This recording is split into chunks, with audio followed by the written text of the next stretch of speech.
ഒരു ഗവൺമെൻറ്റുമായിട്ട് ഉടമ്പടി ചെയ്യുന്ന പോലെ കോൺക്രീറ്റായിട്ട് ഉടമ്പടി കാണുന്ന, അല്ല ഹൈപ്പോത്തറ്റിക്കലായിട്ടുള്ള കാണുന്നത്. ഒക്കട്ടെ ഒക്കുമായിരിക്കും, ഒട്ടാൽ കൊള്ളാം, അങ്ങനെയുള്ള ഹൈപ്പോത്തറ്റിക്കലല്ല. ഇത് ഒരു കോൺക്രീറ്റ്, ഒരു person to person bilateral agreement ആയിട്ട് കോൺക്രീറ്റായിട്ട് കാണുകയാണ്. എന്നിട്ട് ഇവർ പറഞ്ഞ് നമുക്ക് ആരാധന എന്ത് പറയണമെന്ന് കേൾക്കട്ടെന്ന് പറഞ്ഞ്. മനസ്സിലായില്ലേ? ഇന്നത്തെ ആരാധനയിൽ പരിശുദ്ധാത്മാവ് എന്താ പറയണത്? ആരാധനയെ അവർ കാണുന്നത് ഒരു പ്രോഗ്രാമായിട്ടല്ല, ദൈവം സംസാരിക്കുന്ന, അവരുടെ ജീവിതത്തോട് ദൈവം ഇൻട്രാക്ട് ചെയ്യുന്ന ഒരു പ്ലാറ്റ്ഫോമായിട്ടാണ് കാണുന്നത്. അല്ലെങ്കിൽ അത് തന്നെ ഈ കൃപാസനത്തിൻ്റെ ഇൻസ്റ്റിറ്റ്യൂട്ട് ചെയ്യുന്നതിൻ്റെ ഉദ്ദേശം എന്താ? ബൈബിളിൽ എന്തിനാണ് കൃപാസനം സ്ഥാപിക്കണത്? കൃപാസനത്തിൽ നിന്നുകൊണ്ട് ഞാൻ എൻ്റെ ജനതയോട് സംസാരിക്കുമെന്നാണ് പറഞ്ഞത് ദൈവം.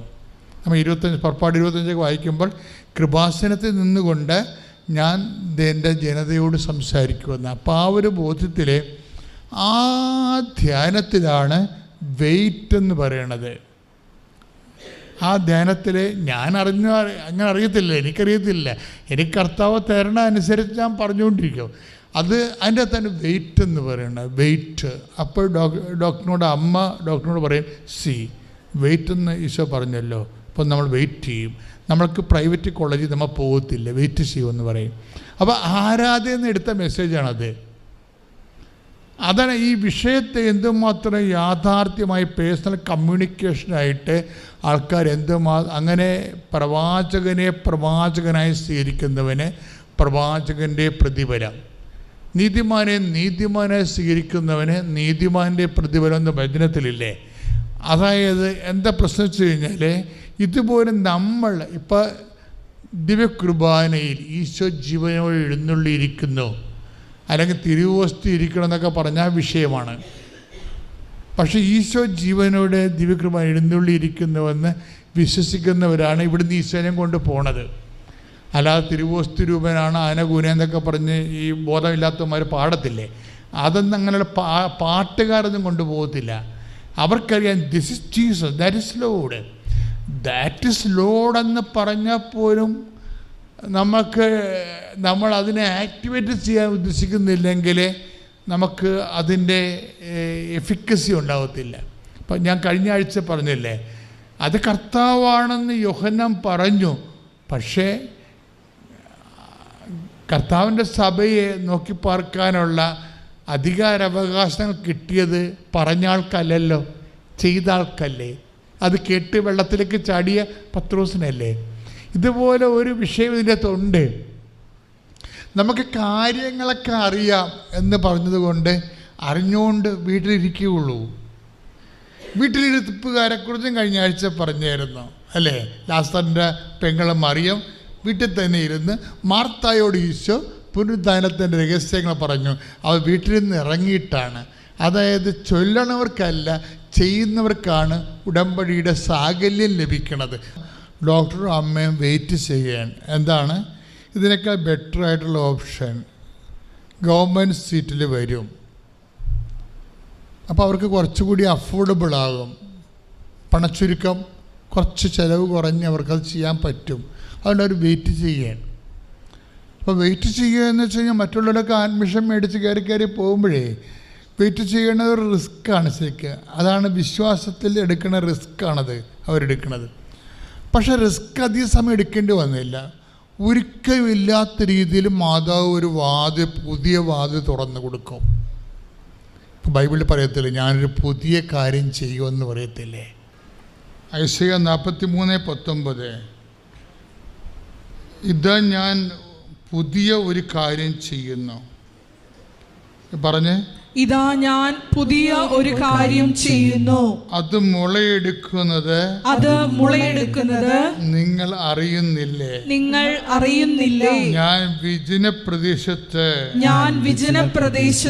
ഒരു പാതയും മരുഭൂമിയിൽ നദികളും ഉണ്ടാക്കും.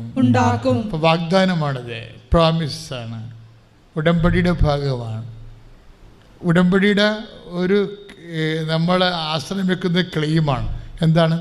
43 19 ഒന്ന് പറഞ്ഞു, ഇതാ ഞാൻ ഒരു പുതിയ കാര്യം ചെയ്യുന്നു. ഇത് മുളയെടുക്കുന്നത് നിങ്ങൾ അറിയുന്നില്ലേ? ഞാൻ വിജന പ്രദേശത്ത് ഒരു പാതയും മരുഭൂമിയിൽ നദികളും ഉണ്ടാക്കും. രണ്ടും മനുഷ്യനെ ക്ലേശകരമായ കാര്യമാണ്. എന്താണ്? വിജനപ്രദേശത്ത് 10,000-കണക്കിന് ഏക്കർ സ്ഥലത്ത് ഒരു പാത വെട്ടുക ക്ലേശകരമാണ്. പിന്നെന്താണ്? മരുഭൂമിയിൽ നദികൾ. അപ്പോൾ ജീവിതത്തിൽ ഒട്ടും നടക്കത്തില്ല എന്ന് പറയുന്ന സ്ഥലങ്ങളിൽ ദൈവം പുതിയ വഴികൾ, പുതിയ കാര്യങ്ങൾ ചെയ്യും. ഇത് നമ്മളുടെ അവകാശമാണ്. എന്താ കാര്യം? അത് ദൈവത്തിൻ്റെ വാഗ്ദാനമാണ്. പറഞ്ഞ മനസ്സിലായില്ലേ? ഉടമ്പടി ആശ്രയം വെക്കണ എവിടെയാണ്? വാഗ്ദാനങ്ങളിലാണ്. ആ വാഗ്ദാനങ്ങൾ ഒന്നെന്താണ്? ഒരു പുതിയ കാര്യമാണ്. അന്നുവരെ നടക്കാത്തൊരു കാര്യം ഡോക്ടർ ബി സിംസൻ്റെ ജീവിതത്തിൽ നടക്കുന്നത്. വെല്ലൂർ മെഡിക്കൽ കോളേജിൽ MDക്ക് കോൾ ഫോർ ചെയ്യും. അപ്പം നിങ്ങൾ ചോദിക്കും, പണ്ടങ്ങനെ ഇല്ലായിരുന്നോ? പണ്ട് നിയമം, വെല്ലൂർ മെഡിക്കൽ കോളേജിലെ നിയമം എന്ന് പറയണത് മൈനോറിറ്റി കോളേജിൽ 2 കൊല്ലം പഠിപ്പിച്ചവർക്ക് മാത്രമേ MDക്ക് സീറ്റ് കിട്ടത്തുള്ളൂ. അതാണ് നിയമം. അവൻ്റെ ഫ്രഷ് ഹാൻഡ്സ് എല്ലാം പുറത്തു പോകും. പഴയ നിയമം അനുസരിച്ച് മൈനോറിറ്റി കോളേജിൽ 2 കൊല്ലം പഠിപ്പിച്ച് എക്സ്പീരിയൻസ് ഉള്ളവർക്ക് മാത്രമേ ആപ്ലിക്കേഷൻ ചെയ്യാൻ പറ്റത്തുള്ളൂ. പെട്ടെന്നാണ് ഈ നിയമം എടുത്ത് മാറിയത്. ഒരു പുതിയ കാര്യം എന്നെ കണ്ടില്ല. നിയമങ്ങൾ മാറ്റിക്കൊണ്ട് മരുഭൂമിയെ നീർച്ചാലായിട്ടും അതുപോലെ തന്നെ വിജനപ്രദേശത്ത് പുതിയ പാതയുമായിട്ടും പുതിയ കാര്യം എന്നത് വാഗ്ദാനത്തിൻ്റെ ഭാഗമാണ്. പക്ഷെ ഇത് ആരുടെ വാഗ്ദാനമാണ്? ഈ വാഗ്ദാനം ആരാ പ്രാപിക്കണത്? ഡോക്ടറിൻ്റെ മദറാണ്. എന്താ പറയണത്? കർത്താവ് ഇപ്പോൾ സംസാരിക്കും, നമ്മൾ വെയിറ്റ് ചെയ്യും. അതായത് എന്താ നമ്മൾ വെയിറ്റ് ചെയ്യുമെന്ന് പറയുന്നത് എന്തുകൊണ്ടാണ്? ഡോക്ടറിൻ്റെ അമ്മ എന്തുകൊണ്ടാണ് നമ്മൾ വെയിറ്റ് ചെയ്യുമെന്ന് പറയണത്? അത് അവർ മുളയെടുക്കണത് അറിയുന്നുണ്ട്. ചോദ്യം കേട്ടില്ലേ?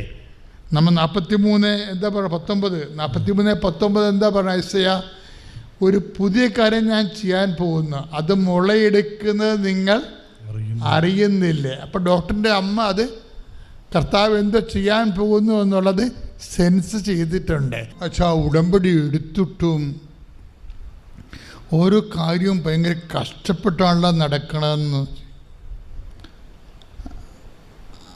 ഞാൻ പറഞ്ഞു, ഉടമ്പടി എടുത്തില്ലെങ്കിൽ കഷ്ടപ്പെടാൻ പോലും കർത്താവ് പറയത്തില്ലായിരുന്നു നിന്നോട്. മനസ്സിലായില്ലേ? ആകെ ഉടമ്പടിയാണ് അവരുടെ കാര്യം. കല്യാണം, മക്കളുണ്ടാകുന്ന കേസ്, വസ്തു വിൽപ്പന, വസ്തു വാങ്ങൽ. ഇപ്പം ചിലർ വന്ന് എന്നോട് ഈ കുറേ നാളൊക്കെ ആയിട്ട് വരുന്നവർക്ക് ഒരു പരിചയം ഉണ്ടാവില്ല അച്ഛനുമായിട്ട്. അപ്പോൾ അവർ ആ അധികാരത്തിൽ ചോദിക്കും, ഉടമ്പടി എടുത്തിട്ടും കുറേ കഷ്ടപ്പെട്ടാണല്ലോ അച്ഛാ കാര്യങ്ങൾ നടക്കുന്നത്. അപ്പോൾ ഞാൻ തിരിച്ചു പറയും, ഉടമ്പടി എടുത്തിട്ടും കഷ്ടപ്പെട്ടാണ് കാര്യങ്ങൾ നടക്കണമെങ്കിൽ ഉടമ്പടി എടുക്കാതിരുന്നെങ്കിൽ കാര്യങ്ങളേ നടക്കത്തില്ല. പക്ഷേ വേറൊരു വിഷയം ഇതിൻ്റെ അകത്തുണ്ട്. കഷ്ടപ്പെടുമ്പോൾ ഓർക്കണേ, കഷ്ടപ്പാടെന്ന് പറഞ്ഞാൽ ആരാണ് കഷ്ടപ്പെടുന്നത്? അല്ലേ? നിങ്ങളല്ലേ കഷ്ടപ്പെടുന്നത്. ദാറ്റ് മീൻസ് എന്താണ്? മെരിട്ടെന്നല്ല എൻ്റെ അർത്ഥം. ഇത് മെരിറ്റിൽ നിന്ന് ഈ വിഷയം ഈശോ തെറിപ്പിച്ച് കളയുകയാണ്.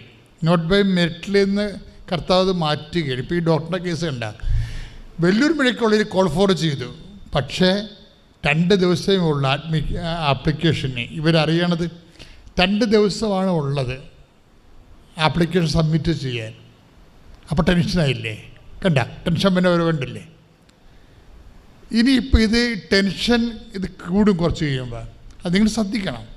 ഇപ്പോൾ കല്യാണമായാലും സ്ഥലമെടുപ്പായാലും നിങ്ങളുടെ പരീക്ഷ ആയാലും ചിലത് നേരെ sorry set to the tension എന്ന് പറഞ്ഞ പോലെ ടെൻഷനിലേക്കാണ് സാധനം പോണത്. അതിൻ്റെ അർത്ഥം അപ്പത്തന്നെ നിങ്ങൾക്ക് വിവേചിക്കാൻ കഴിയണം. എന്താണ്? ഇത് മെരിറ്റിലല്ല നടക്കാൻ പോണത്, ഗ്രേസിലാണ്. മെറിറ്റിൽ ഇത് നടക്കുന്നത്, യോഗ്യതയിൽ നടക്കത്തില്ല. ഇത് കർത്താവ് പൂർണ്ണമായിട്ട് വിഷയം ഏറ്റെടുക്കുമ്പോഴാണ് നമ്മളെ ടെൻഷൻ പിടിപ്പിക്കുന്നത്. കാര്യം മാനുഷ്യമായിട്ട് നിൻ്റെ ക്ലെയിം എല്ലാം കട്ട് ചെയ്ത് കളയും. എൻ്റെ കഴിവ് കൊണ്ടാണ്, എൻ്റെ ബുദ്ധി കൊണ്ടാണ്, എൻ്റെ സ്വാധീനം കൊണ്ടാണ്, റെക്കമെൻഡേഷൻ കൊണ്ടാണ്, ആനയാണ് കൂനയാണെന്നൊക്കെ പറഞ്ഞുകൊണ്ട് നീ കർത്താവിനെ ഇത് മാറ്റത്തില്ലേ? പിശാച് ഒരിക്കലും ദൈവം മഹത്വപ്പെടുന്നത് സഹിക്കാൻ പറ്റത്തില്ല. അതുകൊണ്ട് നിന്നോട് പറയും, ബന്ധുക്കൾ പറഞ്ഞിട്ടാണ്, ഗവൺമെൻറ് നിയമം മാറ്റിയിട്ടാണ് ആനയുടെ കൂനെന്ന് പറഞ്ഞിട്ട് കർത്താവിൻ്റെ ആ മഹത്വം എടുത്തിട്ട് പണ്ട് മുതലേ ഉള്ളതാണ് പിശാചിന് മഹത്വത്തിൻ്റെ കൈമാറ്റം. മഹത്വത്തിൻ്റെ കൈമാറ്റം എപ്പോഴും നമ്മൾ വിശ്വാസികൾ വളരെ ഇൻ്റലിജൻ്റായിട്ട് നോക്കേണ്ട ഒരു അപകട മേഖലയാണ്. ബെർമൂഡ ആധ്യാത്മിക ലോകത്തുള്ള ഒരു ബെർമൂഡ ട്രയാങ്കിളാണ്. എന്നുവെച്ചാൽ മഹത്വത്തിൻ്റെ കൈമാറ്റം. എന്നുവെച്ചാൽ മഹത്വത്തിൻ്റെ കൈമാറ്റം എന്ന് പറയണത് ദൈവത്തിന് കിട്ടേണ്ട മഹത്വം തന്ത്രപരമായിട്ട് പിശാച് അടിച്ചു മാറ്റുകയോ മനുഷ്യന് അധികാര സ്ഥാനങ്ങളിൽ ചാർത്തി കൊടുക്കുകയോ ചെയ്തിട്ട് നിന്നെ ദൈവത്തിൽ നകറ്റും. ഇതാണ് മഹത്വത്തിൻ്റെ കൈമാറ്റം എന്ന് പറയണത്. അത് ഒരു ശരിക്കും പറഞ്ഞാൽ ഒരു പിന്തിരിപ്പൻ ആധ്യാത്മികതയാണ്. ആ പ്രാർത്ഥനയിലൂടെ അവർ വളരെയധികം പെട്ടെന്ന് അവർ സുഖപ്പെടും. അവർക്ക് ഇത് കഴിഞ്ഞ് അവർ ഡിസ്ചാർജ് ചെയ്ത് പോയി കഴിഞ്ഞാൽ തിരിച്ചു വരുമ്പോൾ, ഫോളോ അപ്പിന് വരുമ്പോൾ എൻ്റെ അടുത്ത് ഓടി വന്ന് പറയും, സിസ്റ്റേ ഞങ്ങൾ പോയി ഉടമ്പടി എടുത്തു എന്ന്. കാരണം ഒത്തിരി മക്കൾ അതുമൂലം ഉടമ്പടി എടുക്കുകയും പരിശുദ്ധ അമ്മയിലും ഈശോയിലും വിശ്വസിച്ച് അതിനുവേണ്ടി അവർ ജീവിക്കുകയും ചെയ്യുന്നുണ്ട്. ആ ഒരു സാക്ഷി ഞാനിവിടെ വെളിപ്പെടുത്തുന്നു. ഈശോയ്ക്കും അമ്മയ്ക്കും ആയിരം നന്ദി പറയുന്നു. കൂടാതെ എൻ്റെ ആത്മീയ ജീവിതത്തിൽ ഞാൻ ഇങ്ങനെ രോഗികളായി കഴിയുന്ന ഓരോ മക്കളും മരുന്ന് മേടിക്കാൻ പൈസ ഇല്ലാതെ ബൈ സ്റ്റാൻഡേർഡ്സ് വെയിറ്റ് ചെയ്യുമ്പോൾ അവർക്ക് ഒരു നേരം ആഹാരം പോലും അവർ കഴിക്കുന്നുണ്ടാവില്ല. അങ്ങനെ ചെയ്യുന്ന മക്കൾക്ക് അവരെ കണ്ടറിഞ്ഞ് ഞാനത് ഒരു നേരം ആഹാരം ഉച്ചയ്ക്ക് മാത്രം ലഞ്ച് ഞാൻ വാങ്ങിച്ചു കൊടുക്കും അവർ ഡിസ്ചാർജ് പോകുന്നതിന് മുമ്പ്. ഇതിൻ്റെ എല്ലാം ഫലമായിട്ട് എൻ്റെ ആത്മീയ ജീവിതത്തിൽ എനിക്ക് ഒത്തിരി ഉണർവിലും എനിക്ക് ജോലി ചെയ്യാൻ വളരെയധികം ശക്തിയും തരുന്നു. നേരത്തെ എല്ലാം ഞാൻ പ്രാർത്ഥിക്കുമ്പോൾ എൻ്റെ എന്നുള്ള ചിന്ത മാത്രമായിരുന്നു. ഇപ്പോൾ അത് എൻ്റേത്, അവരുടെ വേദന എൻ്റേതാണ്, ഞാൻ അവർക്ക് വേണ്ടിയാണ് മിക്കപ്പോഴും പ്രാർത്ഥിക്കുന്നത്. ഇതിൻ്റെ എല്ലാം ഫലമായിട്ടാകാം എൻ്റെ മകള് യൂറോപ്പിൽ അതായത് മാസ്റ്റർ ബിരുദത്തിന് പോകാൻ തയ്യാറെടുത്ത് കുറേ നാളായി. അതെല്ലാം അമാന്തം വരികയും അത് നടക്കാതെ തടസ്സപ്പെടുകയും ചെയ്തുകൊണ്ടിരുന്നു.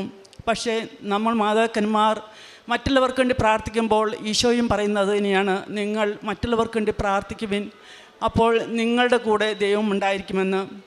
അത് പ്രാർത്ഥിച്ചതിൻ്റെ ഫലമായി എൻ്റെ മോൾക്ക് UK-യിൽ ഷെഫീൽഡ് എന്ന യൂണിവേഴ്സിറ്റിയിൽ അവൾക്ക് പഠിക്കാൻ അഡ്മിഷൻ കിട്ടുകയും അവൾക്ക് വിസ വരികയും ഞാൻ മാതാവിനോട് പറഞ്ഞു, വിസ വന്നത് ഞാൻ അമ്മയുടെ അടുത്ത് പ്രഖ്യാപിച്ചതിന് ശേഷം മാത്രമേ ഞാൻ മറ്റുള്ളവരോട് പറയുമെന്ന്. ഈ സെപ്റ്റംബർ 15-ാം തീയതി അവൾ UK-ക്ക് പോവുകയും ചെയ്യുന്നു. ഈ ചെയ്തു തന്ന അത്ഭുതത്തിന് പരിശുദ്ധ അമ്മയ്ക്കും ഈശോയ്ക്കും ആയിരം നന്ദി പറയുന്നു. അതുകൂടാതെ എനിക്ക് ഓഫ് കിട്ടുന്നത് സൺഡേ മാത്രമാണ്. ഈ ഓഫ് കിട്ടുന്ന സമയം ഞാൻ രാവിലെ വിശുദ്ധ കുർബാന കഴിഞ്ഞതിന് ശേഷം ആരോരുമില്ലാത്ത സഹോദരങ്ങൾക്കും അതുപോലെ തന്നെ അമ്മൂമ്മമാർക്കും അവരുടെ അടുത്ത് പോയി അവരായിട്ട് സമയം ചെലവഴിച്ച് അവരുടെ വേദനകൾ പങ്കുചേർന്ന് അവർക്ക് ആതുരശുശ്രൂഷ ചെയ്തു കൊടുത്ത് അവരെ സന്തോഷിപ്പിച്ച് ഞാൻ മടങ്ങും. 2 മണിക്കൂർ അവിടെ ജോലി ചെയ്തിട്ടാണ് ബാക്കി എന്ത് കാര്യവും ഞാൻ നോക്കുകയുള്ളൂ. പലരും എന്നോട് പറഞ്ഞിട്ടുണ്ട്, നിനക്ക് എങ്ങനെയാണ് ഇതെല്ലാം സാധിക്കുക? ഞാൻ പറഞ്ഞു, ഈശോയ്ക്ക് വേണ്ടി നമ്മൾ ജോലി ചെയ്യുന്നു. ഈ ജോലി എനിക്ക് കൂടുതൽ ഉണർവും ശുഷ്കാന്തിയും തരുന്നു. അങ്ങനെയാണ് നമുക്ക് ജീവിക്കാൻ പറ്റുക. ജീവിതം ഒന്നേ ഉള്ളൂ. ജീവിക്കുമ്പോൾ അത് ഈശോയ്ക്ക് വേണ്ടി ജീവിക്കണമെന്ന് ഈ വൈകിയ വേളയിലാണെങ്കിലും എന്നെ ഇത് ഓർമ്മപ്പെടുത്തി. ഈശോയ്ക്കും മാതാവിനും ആയിരം നന്ദി പറയുന്നു. പിന്നീട് എൻ്റെ ജീവിതത്തിലുള്ളത്, ഞാൻ എൻ്റെ സ്വന്തം വീട്ടിൽ പോയി വരുമ്പോൾ 2 വീലർ ഓടിച്ച് ഒരു പോക്കറ്റ് റോഡിൽ നിന്ന് ഞാൻ മെയിൻ റോഡിലേക്ക് കിടക്കുമ്പോൾ ഒരു കാർ വരുന്നുണ്ടായിരുന്നു. അത് അടുത്തൊന്നുമല്ല, ഇത്തിരി അകലെയാണ്, എന്നാൽ അടുത്താണ്. ഞാൻ ശ്രദ്ധിച്ചില്ല. ഞാൻ മെയിൻ റോഡിലേക്ക് എടുത്തപ്പോൾ ഇത്തിരി നടത്തിക്കെട്ടായിപ്പോയി. പക്ഷേ ഞാൻ ലെഫ്റ്റിലേക്ക് തിരിഞ്ഞു പോന്നു. അത് പോന്നു കുറച്ച് കഴിഞ്ഞ് ഞാൻ മുന്നോട്ട് പോരുമ്പോൾ ഒരു സ്വരം കേട്ടു. തിരിഞ്ഞു നോക്കിയപ്പോൾ കാറ് അവിടെ നിർത്തിയിട്ടിരിക്കുന്നത് കണ്ടു. ഞാൻ ഒന്നുമില്ലല്ലോ എന്നോർത്ത് പരിശുദ്ധ അമ്മയോട് പ്രാർത്ഥിച്ച് ഞാൻ മുന്നോട്ട് പോയി കുറച്ച് 2 സ്റ്റോപ്പ് കഴിഞ്ഞപ്പോൾ ഒരാൾ 2 വീലറിൽ വന്ന് എന്നെ ഫോളോ ചെയ്യുന്നു. എൻ്റെ വണ്ടിയുടെ നമ്പർ പ്ലേറ്റ് ഫോട്ടോ എടുത്തിട്ട് പറഞ്ഞു, ചേച്ചി തിരിച്ചു വരണം. എന്തിനെന്ന് ചോദിച്ചപ്പോൾ അവൻ പറഞ്ഞു, ചേച്ചി കാരണമുണ്ടാ അവിടെ ഒരു ആക്സിഡൻ്റ് ഉണ്ടായെന്ന്. ഞാൻ പരിശുദ്ധ അമ്മയോട് പറഞ്ഞു, ഞാനൊന്നും കാരണമല്ലല്ലോ, എനിക്കൊന്നും അറിയില്ല, അമ്മ തന്നെ ഇടപെടണം. ഞാൻ തിരിച്ചു വന്ന് അവരോട് ചോദിച്ചു, എന്ത് പറ്റി? ചേച്ചി റോഡിലേക്ക് വണ്ടി എടുത്തതിന് ഫലമായി കാറ് ബ്രേക്ക് ഡൗൺ ചെയ്തു, പുറകേന്ന് 2 വീലർ വന്നിടിച്ചു, ബൈക്കിന് കേടുപറ്റി, കാറിനും കേടുപറ്റി. ഞാൻ പറഞ്ഞു, എൻ്റെ വണ്ടി എങ്ങും മുട്ടിയിട്ടില്ല, ഞാനിട്ട് അറിഞ്ഞിട്ടുമില്ല, പിന്നെ എന്തിനു നിങ്ങൾ എന്നെ പഴി പറയുന്നു? ഇത് കേട്ട് ആൾക്കാർ ഓടി വന്നു. അവർ പറഞ്ഞു, എന്താണ് പ്രശ്നം? ഞാൻ കാര്യം പറഞ്ഞു. അവരവരോട് വാദിച്ചു, അതായത് ചേച്ചിയുടെ വണ്ടിക്കൊന്നും സംഭവിച്ചില്ല, പിന്നെ എന്തിനും നിങ്ങൾ ഇതിനകത്ത് വഴക്കുണ്ടാക്കുന്നു? അപ്പോൾ 2 വീലറുകാരൻ പറഞ്ഞു, എനിക്ക് 3000 രൂപ വേണം. കാറുകാരൻ പറഞ്ഞു, എനിക്ക് 6000 രൂപ വേണം വണ്ടി റിപ്പയർ ചെയ്യാൻ. എനിക്ക് ഈ പോലീസും കേസും ഒക്കെ എനിക്ക് പേടിയായതുകൊണ്ട് ഞാൻ എൻ്റെ ബ്രദർ അന്നേരം ഓടിയെത്തി. ബ്രദറിനോട് പറഞ്ഞു, ചേട്ടാ ഒരു കാര്യം ചെയ്യ്, 2 വീലറുകാർക്ക് 3000 രൂപ കൊടുത്തേക്കാം, ഞാൻ ചേട്ടന് പിന്നെ പൈസ അഴിച്ചു തരാം. ശരിയെന്ന് പറഞ്ഞു. അതിനുശേഷം ഒരു സഹോദരൻ ഓടി വന്നിട്ട് എന്നോട് പറയുകയാണ്, ചേച്ചി വീട്ടിലേക്ക് പോയിക്കോ, ഞങ്ങളിത് മാനേജ് ചെയ്തോളാം. ഞാൻ വണ്ടിയിൽ കയറി തിരിച്ചു വരുമ്പോൾ പരിശുദ്ധ അമ്മയുടെ കൊന്ത ചൊല്ലിക്കിട്ട് ഞാൻ പറഞ്ഞു, അമ്മേ, ഈശോയെ, നിനക്ക് വേണ്ടി ഞാൻ ഈ കഷ്ടപ്പാടുകളെല്ലാം സഹിക്കുന്നുണ്ട്, നിനക്ക് വേണ്ടി ഈ ത്യാഗമെല്ലാം ഞാൻ സഹിക്കുന്നുണ്ട്, എന്നെ നീ മാത്രമേ രക്ഷിക്കാനുള്ളൂ, അതുകൊണ്ട് പരിശുദ്ധ അമ്മേ നീ ഇടപെടണം, എനിക്ക് ജയിലിലും കോടതിയും കേസൊന്നും പറ്റില്ല. ഞാൻ വീട്ടിലെത്തിക്കഴിഞ്ഞപ്പോൾ തന്നെ ഞാൻ വിളിച്ച് ചോദിച്ചു, എന്തായി? അവർ പറയുകയാണ്, 2 പേരും 2 വഴിക്ക് ഒന്നൊന്നും മിണ്ടാതെ വണ്ടിയെടുത്ത് പോയെന്ന്. ഈ ഒരു അത്ഭുതം പരിശുദ്ധ അമ്മയും ഈശോയും ഇടപെട്ടതിൻ്റെ ഫലമായി ഈശോയ്ക്കും അമ്മയ്ക്കും 1000 നന്ദി പറയുന്നു. കൂടാതെ എൻ്റെ അമ്മച്ചിക്ക് ഓപ്പറേഷൻ വീണ് കൈയൊടിഞ്ഞു. ഓപ്പറേഷന് കയറ്റുമ്പോൾ ഡോക്ടർ പറഞ്ഞു, റിസ്ക് ഫാക്ടേഴ്സ് ഉണ്ട്, അത് എനിക്കറിയാം, കാരണം ഇത്ര നേരം എടുക്കുന്നും ഇത്ര നേരം കഴിഞ്ഞാണ് സർജറി കഴിഞ്ഞോളെന്നെല്ലാം അറിയാം. എങ്കിൽ തന്നെയും തൈലം പുരട്ടി അമ്മച്ചിയെ തിയേറ്ററിലേക്ക് വിട്ടു. ഞാനും കുടുംബവും പ്രാർത്ഥിച്ചുകൊണ്ടിരുന്നു, കൊന്ത ചൊല്ലി. സർജറി കഴിഞ്ഞ് ഇപ്പോൾ വന്ന് അവർ എല്ലാം സ്റ്റേബിളായിരിക്കും എന്നായിരിക്കും പറയണേ എന്ന് ഞാൻ പ്രതീക്ഷിച്ചിരുന്നു. പക്ഷേ വന്ന് കേട്ട മറുപടി ഡോക്ടർ പറഞ്ഞു, അമ്മച്ചി കുറച്ച് ക്രിട്ടിക്കലാണ്, അമ്മച്ചിയെ എസ്റ്റിബേറ്റ് ചെയ്തു, പെട്ടെന്ന് ഫിറ്റ്സ് അടിച്ചു, അമ്മച്ചി തലയിൽ ബ്ലീഡ് ഉണ്ടെന്ന് തോന്നുന്നു. അപ്പോൾ അത് കേട്ട് കഴിഞ്ഞപ്പോൾ ഞാൻ പരിശുദ്ധ അമ്മയോട് പറഞ്ഞു, അമ്മേ, നീ എന്ത് തന്നെ തന്നാലും ഞാൻ അമ്മയെ കൈവിടില്ല, അമ്മ എൻ്റെ കൂടെയുണ്ട്. ഈശോയോട് എൻ്റെ അമ്മച്ചിക്ക് വേണ്ടി നീ മധ്യസ്ഥം പ്രാർത്ഥിക്കണം, എൻ്റെ അമ്മച്ചി എനിക്ക് വിട്ടുകരണം ആരോഗ്യത്തോടെ. ഈ പ്രാർത്ഥന കഴിഞ്ഞിട്ട് ഞാൻ പറഞ്ഞു, നമുക്ക് കൊന്തയെല്ലാം ഹോസ്പിറ്റലാണെന്ന് നോക്കിയില്ല, വെയിറ്റിംഗ് ഷെഡിൽ ഞങ്ങളെല്ലാവരും കൂടിയിരുന്ന് ഉറക്കെ കൊന്ത ചൊല്ലി. ഈ കൊന്ത ചൊല്ലി കഴിഞ്ഞപ്പോൾ ഡോക്ടർ വന്നിട്ട് പറയുവാണ്, അമ്മച്ചി സ്റ്റേബിളാണ്, ഞങ്ങൾ സീറ്റ് എടുക്കാൻ എന്തായാലും പോകാം, കാരണം ബ്ലീഡിങ് ഉണ്ടോയെന്ന് സംശയമുണ്ട്. സീറ്റ് എടുക്കാൻ പോയപ്പോൾ ഞാൻ ആ തിരക്കിൽ തൈലം പുരട്ടി അമ്മച്ചിയെ കയറ്റിവിട്ടു. തിരിച്ചു കഴിഞ്ഞ് അവർ ICUയിൽ കൊണ്ടുവന്നു.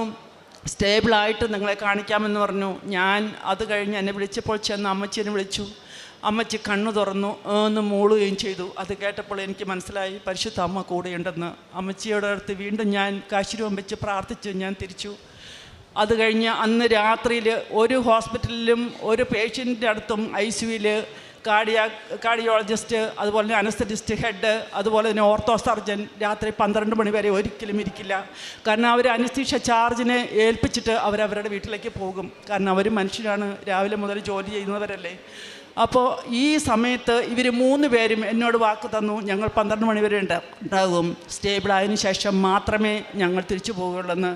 പിറ്റേ ദിവസം വൈകുന്നേരം അമ്മച്ചി വളരെയധികം സുഖപ്പെട്ടു. അമ്മച്ചിയെ വാർഡിലേക്ക് ഷിഫ്റ്റ് ചെയ്തു. ഡിസ്ചാർജ് ചെയ്തപ്പോൾ ഞാനും എൻ്റെ ബ്രദറും കൂടി ഡോക്ടറുടെ അടുത്ത് ചെന്നപ്പോൾ ഡോക്ടർ പറഞ്ഞു, അമ്മച്ചി വലിയൊരു മിറക്കിളാണ് സംഭവിച്ചത്, ദൈവത്തിൻ്റെ ഇടപെടൽ ഒത്തിരി ഉണ്ടായിരുന്നു. എന്താണ് ഡോക്ടറെ കാരണം എന്ന് ചോദിച്ചപ്പോൾ പറഞ്ഞു, ഞങ്ങൾ പ്രതീക്ഷിക്കാത്ത വളരെയധികം ഒരു ക്രിട്ടിക്കലിലേക്ക് അമ്മച്ചി പോയി. ഞങ്ങൾ വിചാരിച്ചത് നിങ്ങൾ ഞങ്ങളെ തല്ലും ഞങ്ങൾ പറയുമ്പോൾ, കാരണം നിങ്ങളുടെ റിയാക്ഷൻ അത്ര വലുതായിരിക്കും എന്ന് വിചാരിച്ചു. പക്ഷേ ആ സമയത്ത് നിങ്ങൾ വളരെ ശാന്തമായി കേൾക്കുകയും നിങ്ങളുടെ ആ പെരുമാറ്റം കണ്ടപ്പോൾ ഞങ്ങൾക്ക് വളരെയധികം അത്ഭുതമായി തോന്നി.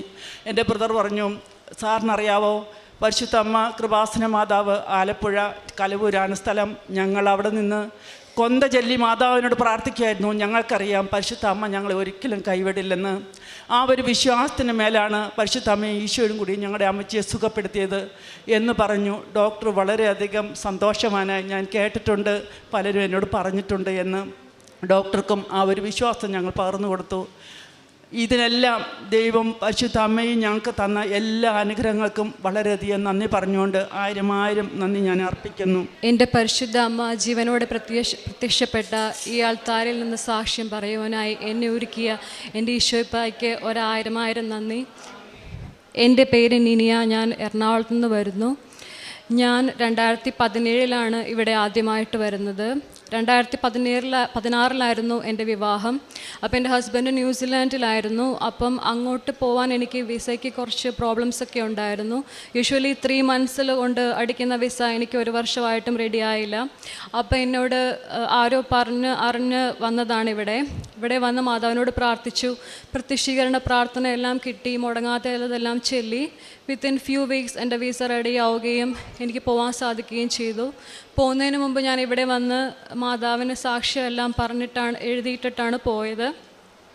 പിന്നെ എപ്പോഴോ എനിക്ക് എൻ്റെ കയ്യിലുള്ള ആ പ്രാർത്ഥന എവിടെയോ നഷ്ടപ്പെട്ടു, പ്രത്യക്ഷീകരണ പ്രാർത്ഥന. എന്നാലും പള്ളിയിലൊക്കെ പോവും, എല്ലാ ദിവസവും പ്രാർത്ഥിക്കും. എൻ്റെ വിചാരം ഞാൻ ഭയങ്കര ഭക്തിയുള്ള ഒരാളായിരുന്നു. പക്ഷേ ഇപ്പോഴാണ് റിയലൈസ് ചെയ്യുന്നത്, അന്നത്തേതൊന്നും ഒരു പ്രാർത്ഥനയോ ഭക്തിയോ ഒന്നും അല്ലായിരുന്നു. ഒരു റൊട്ടീൻ പോലെ എല്ലാ ദിവസവും പ്രാർത്ഥിക്കുന്നു അങ്ങനെ. അപ്പം അങ്ങനെ ഞങ്ങളുടെ ലൈഫ് സ്മൂത്തായിട്ട് പോവുമായിരുന്നു. ഞങ്ങൾക്ക് 2019 മെയ്യിൽ ഒരു മോനുണ്ടായി. ജെറമി എന്നാണ് അവൻ്റെ പേര്. അപ്പം നമ്മുടെ കാര്യങ്ങളെല്ലാം സ്മൂത്താകുമ്പോൾ നമുക്ക് നാച്ചുറലി ദൈവത്തിൽ നമ്മൾ കുറച്ച് അകന്ന് പോകും. അപ്പം ഞങ്ങളങ്ങനെ പോയായിരുന്നു. പക്ഷേ പ്രാർത്ഥിക്കുന്നുണ്ട് അപ്പോഴും. പക്ഷേ ആ ഒരു സ്പിരിച്വാലിറ്റി നമുക്ക് അത്രയും ഒന്നും ഉണ്ടായിരുന്നില്ല. അപ്പം അങ്ങനെയെല്ലാം നല്ല സ്മൂത്തായിട്ട് പോയി. പിന്നെ ഞങ്ങളുടെ മോന് ഒരു 2.5-3 വയസ്സായപ്പോഴാണ് നമുക്ക് മനസ്സിലായത് അവനെന്തോ ഒരു കുഴപ്പം പോലെ നമുക്ക് തോന്നി. അവനിങ്ങനെ സംസാരിക്കുന്നില്ല, ആ പ്രായത്തിലെ കുട്ടികളുടെ പോലെയായിട്ടൊന്നും കാണിക്കുന്നില്ല, വിളിച്ചാൽ നോക്കത്തില്ല, അങ്ങനെയൊക്കെ. അപ്പം നമുക്ക് തോന്നി എന്തെങ്കിലും കുഴപ്പമുണ്ടോ. അപ്പം ഞങ്ങൾ 2 പേരും വർക്കിംഗ് പേരൻസാണ്. ഞങ്ങൾ 2 പേരും നേഴ്സസ് ആയിരുന്നു അവിടെ. അപ്പം നമ്മൾ ഫുൾ ടൈം കുട്ടിക്ക് ഇങ്ങനെ TV വെച്ച് കൊടുക്കുന്നു. അപ്പം അവന് കമ്മ്യൂണിക്കേഷൻ അങ്ങനെയൊന്നും ഉണ്ടായില്ല. അപ്പം അവന് ഭാഷ അറിയില്ല. അങ്ങനത്തെ ഒരു സിറ്റുവേഷൻ വന്നു. അപ്പം ഇപ്പം അതൊരു കോമൺ പ്രോബ്ലം ആയിരുന്നു. പക്ഷെ അന്ന് അതൊരു കോമൺ പ്രോബ്ലം അല്ലായിരുന്നു. അപ്പം ഞങ്ങൾ ആകെ തകർന്നു പോയി. ഞങ്ങളുടെ മോന് ഇങ്ങനെ വന്നപ്പം ന്യൂസിലാൻഡ് എന്ന് പറഞ്ഞ ഒരു ഗോഡ്ലെസ് കൺട്രിയാണ്. ഏത്തീസാണ് അവിടെ കൂടുതലുള്ളത്. ദൈവത്തിൽ വിശ്വസിക്കാത്ത, സയൻസാണ് എല്ലാം എന്ന് വിചാരിക്കുന്ന മക്കളാണ് അവിടെ കൂടുതലുള്ളത്. വിശ്വാസികളുണ്ട്, എന്നാലും കൂടുതലും അങ്ങനെയുള്ള ആളുകളാണ്. അപ്പം നമ്മൾ പള്ളിയിലൊക്കെ പോകുമ്പം കുറച്ച് കളിയാക്കലുകളും കാര്യങ്ങളൊക്കെ നമ്മൾ കേട്ടിട്ടൊക്കെയുണ്ട്. അപ്പം ഞാൻ ഇതറിഞ്ഞപ്പോൾ ഞാനും എൻ്റെ ഹസ്ബൻഡ് ആകെ തകർന്നു പോയി. കാരണം നമ്മൾ പള്ളിയിലൊക്കെ പോയി പ്രാർത്ഥിച്ച് ഈശോയോട് പ്രാർത്ഥിക്കുന്നുണ്ട്, എന്നിട്ട് നമ്മുടെ കുഞ്ഞിന് മാത്രം എന്താണ് ഇങ്ങനെ വന്നേ എന്നൊക്കെ വിചാരിച്ച് ഞങ്ങൾ 2 പേരും ഞാൻ ഒത്തിരി ഡിപ്രസ്ഡ് ആയിപ്പോയി. അപ്പം നമ്മൾക്ക് അവിടെ ഒരു പ്രെയർ ഗ്രൂപ്പൊക്കെ ഉണ്ടായിരുന്നു. അപ്പോൾ അവിടെ ഓൺലൈൻ പ്രെയർ എല്ലാം കൂടിക്കൊണ്ടിരുന്ന ആളായിരുന്നു ഞാൻ. അപ്പം ഒരു ദിവസം ഞാനിങ്ങനെ വീട്ടിലിരുന്ന് ഇങ്ങനെ കരയുവാണ്. എനിക്ക് സഹിക്കാൻ വയ്യ എൻ്റെ മോനിങ്ങനെ വന്നത്. കാരണം നമ്മളെല്ലാവരും നമ്മുടെ കുട്ടികളെല്ലാം പെർഫെക്റ്റ് ആവണമെന്ന് വിചാരിക്കുന്ന ആൾക്കാരാണ്. അപ്പം എൻ്റെ മോനിങ്ങനെ വന്നപ്പം എനിക്ക് ഭയങ്കര സങ്കടമായിരുന്നു. അപ്പം ഞാൻ എപ്പോഴും ഈശോയോട് ഞാൻ ഇങ്ങനെ പ്രാർത്ഥിച്ചിട്ട് ഈശോയോട് ഞാൻ ചോദിച്ചു, ഞാൻ എന്തിനാണ് പ്രാർത്ഥിക്കുന്നത്? ഞാൻ പ്രാർത്ഥിച്ചിട്ട് നീ എനിക്ക് ഇതാണോ തന്നത്? ഇതിനാണോ ഞാൻ നിന്നോട് പ്രാർത്ഥിച്ചത്? ഇതൊക്കെ പറഞ്ഞ് ഞാൻ ഈശോയോട് ഇങ്ങനെ കുറേ പരാതി പറഞ്ഞു. അതിനൊക്കെ ഈശോയോട് ഞാൻ ക്ഷമ ചോദിച്ചു പിന്നീട്. അപ്പം ഞാനിങ്ങനെ ഭയങ്കരമായിട്ട് എനിക്ക് സങ്കടമായി. ഞാൻ ഇങ്ങനെ പറഞ്ഞു, ഞാൻ ഇനി പ്രാർത്ഥിക്കുന്നില്ല, പ്രാർത്ഥിച്ചിട്ട് ഇതാണോ എനിക്ക് കിട്ടുന്നത്? ഞാൻ ഇനി പ്രാർത്ഥിക്കുന്നില്ല എന്നൊക്കെ ഞാൻ പറഞ്ഞു. അപ്പോൾ കറക്റ്റ് ടൈമിൽ എൻ്റെ ഫോൺ ബെല്ലടിച്ചു. അപ്പം ഞാൻ എടുത്തു. അപ്പം നമ്മുടെ പ്രാർത്ഥനാ ഗ്രൂപ്പിൽ ഒരു ആൻറ്റി ആയിരുന്നു എന്നെ വിളിച്ച്. അപ്പോൾ അവർക്ക് ഇങ്ങനെ അറിയാം മോൻ്റെ പ്രോബ്ലം. അപ്പോൾ അവന് വേണ്ടി പ്രാർത്ഥിക്കുന്നുണ്ടായിരുന്നു. അപ്പോൾ ആൻറ്റി എന്നോട് ചോദിച്ചു, മോളെ എന്താ ചെയ്യണേ? അപ്പം ഞാൻ പറഞ്ഞു, ആൻറ്റി ഒന്നും ചെയ്യുന്നില്ല, ഞാനിവിടെ ഇങ്ങനെ ഇരിക്കുവാണെന്ന് പറഞ്ഞു. അപ്പം ആൻറ്റി പറഞ്ഞു, മോളെ നമ്മുടെ പ്രെയർ ഗ്രൂപ്പിൽ ഒരു സഹോദരിയുണ്ട്. അപ്പോൾ അവൾ നന്നായി പ്രാർത്ഥിക്കുന്ന ഒരാളാണ്. അപ്പോൾ അവളിങ്ങനെ പ്രാർത്ഥിക്കുമ്പോൾ അവൾക്ക് ജെറമീനെ പറ്റി അവൾക്ക് കുറേ നല്ല നല്ല വചനങ്ങൾ ഇങ്ങനെ കിട്ടുകയെന്ന് പറഞ്ഞു. അപ്പോൾ മോളുടെ നമ്പർ കൊടുത്തോട്ടേന്ന് ചോദിച്ചു. അപ്പം ഞാൻ പറഞ്ഞു, ഓക്കെ ആൻറ്റി കൊടുത്തോളാൻ പറഞ്ഞു. അപ്പോൾ എന്നെ ഈ സഹോദരി വിളിച്ചു. അപ്പോൾ സഹോദരി എന്നോട് പറഞ്ഞു, നിനിക്ക് വേണ്ടി പ്രാർത്ഥിക്കുമ്പം, ജെറമിക്ക് വേണ്ടി പ്രാർത്ഥിക്കുമ്പം എനിക്ക് കുറേ ഇങ്ങനെ ഈശോയുടെ നല്ല വചനങ്ങൾ കിട്ടുന്നുണ്ട്, പറയട്ടേന്ന് ചോദിച്ചു. അപ്പം ഞാൻ വോയിസ് പറയാൻ പറഞ്ഞു. അപ്പോൾ പറഞ്ഞു, നിൻ്റെ വിശ്വാസവും പ്രത്യാശയും ദൈവത്തിൽ വെച്ചുകൊള്ളേണ്ടതിന് ദൈവം അവനെ മരിച്ചവരുടെ ഇടയിൽ ഉയർപ്പിച്ച് അവന് തേജസ് കൊടുത്തിരിക്കുന്നു. 1 പത്രോസ് 1:21. നാം എന്ത് അപേക്ഷിച്ചാലും അവൻ നമ്മുടെ അപേക്ഷ കേൾക്കുന്നുവെന്ന് അറിയുന്നുവെങ്കിൽ അവനോട് കഴിച്ച അപേക്ഷ നമുക്ക് ലഭിച്ചു എന്ന് അറിയുന്നു. 1 ജോൺ 5:15. ഇസ്രായേലിൻ്റെ വെളിച്ചം ഒരു തീയായും അവൻ്റെ പരിശുദ്ധ ഒരു ജ്വാലയായും ഇരിക്കും. അത് കത്തി ഒരു ദിവസം കൊണ്ട് അവൻ്റെ മുള്ളും പറക്കാരെയും ദഹിപ്പിച്ച് കളയും. ഏഷ്യ 10:17. അങ്ങനെ ഒരു 10 വചനങ്ങളോളം ആ കുട്ടി എന്നോട് പറഞ്ഞു. ഞാൻ അവിടെ ഒന്ന് കരഞ്ഞു പോയി. കാരണം ദൈവം എന്നോട് സംസാരിക്കുമായിരുന്നു. അവളിലൂടെ എൻ്റെ വിശ്വാസം ഉറപ്പിക്കാൻ ദൈവം എന്നോട് സംസാരിക്കുമായിരുന്നു. അപ്പോൾ എൻ്റെ അമ്മ ആ സമയങ്ങളിലൊക്കെ പറയുമായിരുന്നു, ഇവിടെ വന്ന് ഉടമ്പടി എടുത്ത് പ്രാർത്ഥിക്കണം.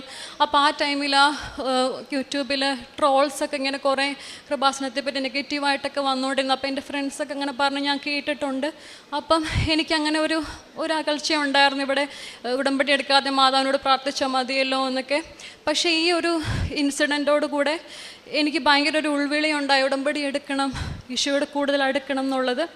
അപ്പോൾ അങ്ങനെ ഞങ്ങൾ നാട്ടിൽ വന്നു. എൻ്റെ മോന് തെറപ്പീസ്, അപ്പോൾ ഇവിടെ ഒന്ന് ഡോക്ടറെ കണ്ടു. അപ്പോൾ തെറപ്പീസ് സ്റ്റാർട്ട് ചെയ്യാൻ പറഞ്ഞു. അങ്ങനെ തെറപ്പീസ് സ്റ്റാർട്ട് ചെയ്തു. അപ്പം ഉടമ്പടി ഞാനിവിടെ ഒന്ന് തീർത്ഥാടന ഉടമ്പടി എടുത്തു. അപ്പോൾ ആദ്യത്തെ 3 മാസം ഞാനിങ്ങനെ എന്തോ ഒരു പേരിന് പോലെയാണ് ചെയ്തുകൊണ്ടിരുന്നത്. അച്ഛൻ പറയുന്ന പോലെ ഇങ്ങനെ യാന്ത്രികമായിട്ട് ഇങ്ങനെ എന്തോ പേരിന് വേണ്ടി. അപ്പം എൻ്റെ മോനിലെ മാറ്റങ്ങളൊന്നും കണ്ടില്ല. പിന്നീട് എനിക്ക് മനസ്സിലായി, അച്ഛൻ്റെ ടോക്കും അച്ഛൻ്റെ സാക്ഷ്യങ്ങളും എല്ലാം കണ്ടപ്പോൾ എനിക്ക് മനസ്സിലായി, ഇത് പോരാ, ഇതല്ല ഉടമ്പടി, ഞാൻ കൂടുതൽ വളരണം ഈശോയിൽ. അപ്പം അങ്ങനെ ഞാൻ എൻ്റെ കാര്യങ്ങളെല്ലാം കുറച്ചും കൂടിയൊക്കെ ഞാനൊന്ന് മോഡിഫൈ ചെയ്തു. അങ്ങനെ ഞാൻ ശക്തമായി ഈശോയോട് അടുക്കാൻ തുടങ്ങി, ദൈവസ്നേഹനിൽ നിറയാൻ തുടങ്ങി. അങ്ങനെ എൻ്റെ മോന് കാര്യമായ മാറ്റങ്ങൾ വന്നു തുടങ്ങി. അവൻ്റെ തെറപ്പിസ്റ്റ് പറഞ്ഞു 6 മന്തിൽ വരേണ്ട മാറ്റം ചിലമിക്ക് 3 months, വിത്തിൻ 3 months വന്നിട്ടുണ്ട്. അങ്ങനെ അവൻ ഇപ്പോൾ സംസാരിച്ച് തുടങ്ങി. അവനിപ്പോഴും ഹൈപ്പർ ആക്റ്റീവാണ്, പക്ഷേ അവൻ്റെ ഏജ് പ്രോഗ്രസ് ആവും തോറും അവൻ ഓക്കെ ആയിക്കോളും.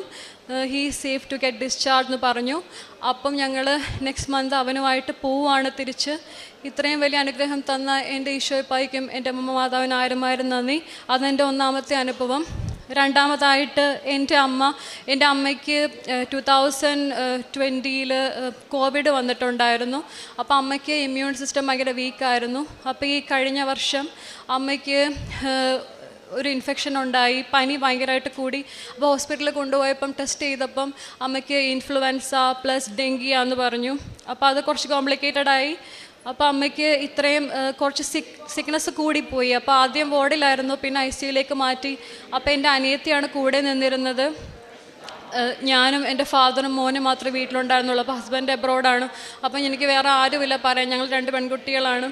അപ്പം ഇങ്ങനെ രാത്രി ഡോക്ടർ വിളിച്ചിട്ട് പറഞ്ഞു, അമ്മ കുറച്ച് ക്രിട്ടിക്കലാണ്, ICUയിലേക്ക് മാറ്റുവാന്ന് പറഞ്ഞു. ഞാൻ ആകെ തകർന്നു പോയി. കാരണം അപ്പച്ചനെ ഞാൻ വിളിക്കുന്നത്, എൻ്റെ ഫാദറിനെ. അപ്പച്ചനോട് എന്ത് പറയണമെന്ന് എനിക്കറിയില്ല. അപ്പച്ചന് ഭയങ്കര പേടിയൊക്കെയാണ്. അപ്പം എനിക്ക് പറയാം, മാതാവ് മാത്രമേ ഉള്ളൂ. അപ്പം ഞാൻ മാതാവിൻ്റെ അടുത്ത് വന്ന് പറഞ്ഞു, അമ്മേ മാതാവേ, നിനക്കറിയാലോ, നീ എൻ്റെ മോൻ ഒരു ഭാഗത്ത് ഇങ്ങനെ, അതിൻ്റെ കൂടെ എൻ്റെ അമ്മയ്ക്കും കൂടി ഇതെനിക്ക് വയ്യ. അപ്പോൾ അങ്ങനെ ഞാൻ മാതാവിനോട് അന്ന് ഉപവാസം എടുത്ത് പ്രാർത്ഥിച്ചു. എന്നിട്ട് ഞാൻ എൻ്റെ ഫോണൊക്കെ അടുത്ത് റെഡിയാക്കി വെച്ചിട്ടൊക്കെ ഇടുന്നത്. കാരണം അമ്മയ്ക്ക് പൊട്ടാസ്യമൊക്കെ ഭയങ്കര കുറവായിരുന്നു, ഡെലീറിയം പോലെയൊക്കെ ഇങ്ങനെ ഓർമ്മയില്ലാതെ സംസാരിക്കാനൊക്കെ തുടങ്ങിയായിരുന്നു. അപ്പം അമ്മയ്ക്ക് സെൻട്രൽ ലൈൻ എന്ന് പറഞ്ഞാൽ നമ്മുടെ കഴുത്തിൻ്റെ ഇവിടെ ഒരു വെയിൻ ഇൻസേർട്ട് ചെയ്തിട്ട് പൊട്ടാസ്യം കറക്ഷനൊക്കെ ചെയ്യുന്ന ഒരു മെത്തഡാണ്. അപ്പോൾ അതെല്ലാം ചെയ്യേണ്ടി വരും. അപ്പോൾ അതൊക്കെ അമ്മയ്ക്ക് താങ്ങാൻ പറ്റില്ല. അപ്പം ഞാൻ മാതാവിനോട് അതെല്ലാം കരഞ്ഞ് പ്രാർത്ഥിച്ചായിരുന്നു. രാവിലെ ഞാൻ മാതാവിൻ്റെ കാശ് രൂപവും ഉടമ്പടി തൈലവുമായിട്ട് ഹോസ്പിറ്റലിൽ ചെന്നു. ഡോക്ടറെ കണ്ടു. ഡോക്ടർ പറഞ്ഞിട്ട് ഞെട്ടിപ്പോയി. ഡോക്ടർ പറഞ്ഞു, ഒരു കുഴപ്പമില്ല, വാർഡിലോട്ട് ഇന്ന് തന്നെ മാറ്റാം. അതുപോലെ മാതാവ് എൻ്റെ അമ്മയ്ക്ക് ഒറ്റ രാത്രി കൊണ്ട് സൗഖ്യം നൽകി. എൻ്റെ മാതാവിനെ എത്ര നന്ദി പറഞ്ഞാലും മതി വരില്ല.